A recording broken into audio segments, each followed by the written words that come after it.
నంది శివుడికి వాహనం ఎలాగైందో తెలుసా? శిలాదుడు అనే మునికి పిల్లలు లేకపోవడం వల్ల శివుడికి కఠోరంగా తపస్సు చేస్తాడు. అలా చాలా ఏళ్ళు తపస్సు చేయడంతో శివుడు ప్రసన్నుడై, నీకు కొన్ని రోజుల్లో ఒక పిల్లవాడు దొరుకుతాడు అని చెప్తాడు. చెప్పినట్టుగానే ఒకరోజు శిలాదుడు భూమిని దున్నుతుండగా ఒక చిన్న పిల్లవాడు దొరుకుతాడు. దాంతో ఆ పిల్లవాడికి నంది అని నామకరణం చేసి ఎంతో శ్రద్ధగా పెంచుతూ ఉంటాడు. ఒకరోజు శిలాదుడి ఆశ్రమానికి వరుణమిత్ర దేవతలు వస్తారు. వాళ్ళు నందిని చూసి, మీ అబ్బాయికి దీర్ఘాయుష్షు లేదు, త్వరలోనే చనిపోబోతున్నాడు అని చెప్పి అంటారు. ఈ విషయం విన్నాక శిలాదుడు బాధపడుతూ ఉంటాడు. దాంతో నంది ఆయుష్ కోసం శివుడికి తపస్సు చేయడం మొదలు పెడతాడు.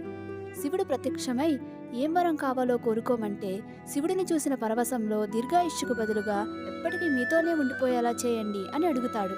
దానికి శివుడు, సరే, ఇప్పుడు నా వాహనమైన ఎద్దు నాతో లేదు కాబట్టి నువ్వు నా వాహనంగా ఉంటావు, అలా అయితే నువ్వు నా గణాలన్నిటికీ అధిపతిగా కూడా ఉండవచ్చు అని చెప్తాడు.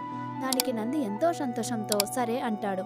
దాంతో శివుడు నందిని ఒక ఎద్దు రూపంలోకి మార్చి కైలాసంలోకి తీసుకువెళ్తాడు.